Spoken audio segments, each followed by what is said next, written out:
Mais il faut savoir que pendant le pèlerinage, la journée la plus importante, c'est Arafat. Qu'est-ce qui se passe pendant cette journée-là pour qu'elle soit aussi importante? La première des choses à savoir, c'est que Allah subhanahu wa ta'ala et son prophète alayhi salatu wa salam nous rappellent à travers la journée de Arafat particulièrement comment affaiblir le diable. Vous savez toutes et tous que Dieu dit dans le Coran, Inna kayda shaytani kana da'ifa, la ruse du diable est faible. Pour ceux qui savent s'y prendre. Comment rendre le diable, l'influence satanique, faible? La première des choses qui nous indique comment, c'est le jour de Arafat, ce qu'a dit le prophète alayhi salatu wa salam sur le jour de Arafat. Qu'est-ce qu'a dit le prophète alayhi salatu wa salam fi sahih?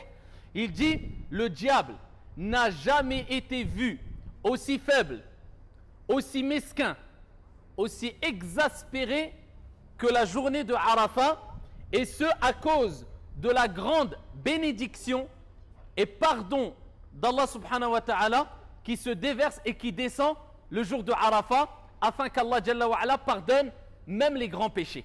Donc on voit que quand la miséricorde d'Allah azza wa jalla, le pardon de Dieu abonde, c'est une cause de l'affaiblissement du diable.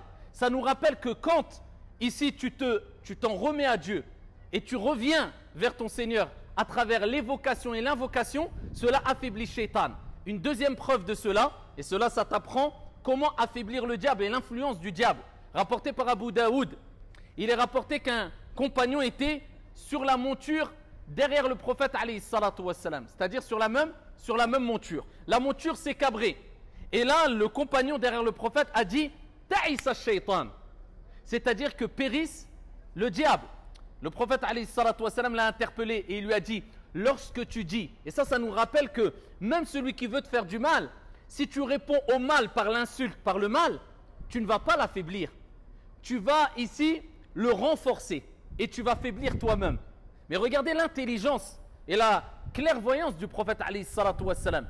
Il nous dit, lorsque tu dis que périsse Shaitan, tu invoques contre lui à ce moment-là, eh bien Shaitan ne cesse de prendre de l'ampleur à tel point qu'il atteigne quelque part la grandeur d'un édifice.